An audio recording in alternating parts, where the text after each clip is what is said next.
The downside of being Division 6 is all the things that I've got listed here, somebody else has already mentioned. So I'm pretty sure I'll sneak under 3 minutes. And the advantage of having Heath and I last is the step gets put away for the last two. It's only the first 4 needed.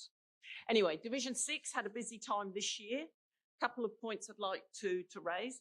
It's exciting that the second tennis court at Warroulin is getting sealed, and thank you to Tarong Partnership Fund for supporting that. So it will be really nice because it's got grass growing through, so it'll be a great little facility for that community. Farm Fest, I think everybody's mentioned Farm Fest. The only thing I would like to add is, I was a little bit, people, will they want to go on a bus? But there was quite a lot of older gentlemen there, and the thought of driving to Toowoomba, doing Farm Fest and driving back was too much for them, and they wouldn't have gone unless we had the buses. So I very much hope that we can advocate to get that funding ongoing for future years.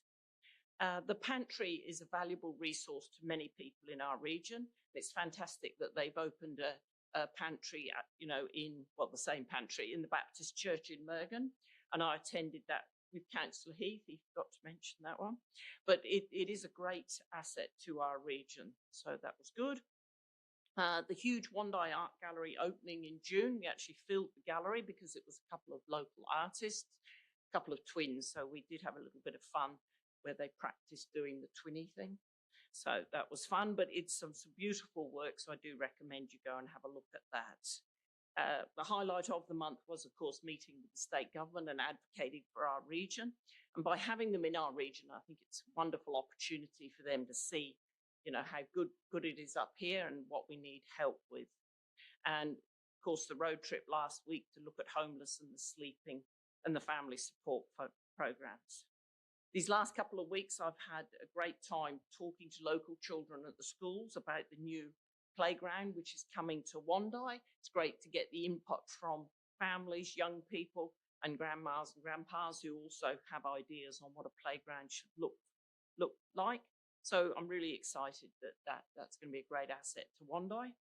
Last Friday, we met with the LGAQ representatives and the North Burnett councillors to discuss legislation changes.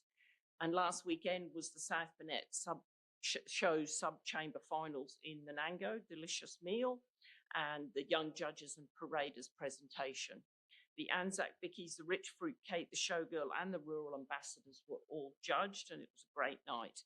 And congratulations to those winners who will actually go down to Brisbane Ekka and represent the South Burnett, particularly Gloria Fleming and Evangeline, which was the Rich Fruit Cake and the Anzac Vickies, but Steph Simpson, the Anzac Vickies, which personally I like chewy Anzac Vickies, not snappy ones. But anyway, I wasn't the judge. But Steph Simpson and Matt McCauley, which are the Showgirl and Rural Ambassadors, they will be fantastic in Brisbane. So I'm really excited to see how they go. And it's great to see these young people stepping up. And there was a good lot of people who applied for those positions, and whilst not everybody can win, it's a fantastic opportunity for them.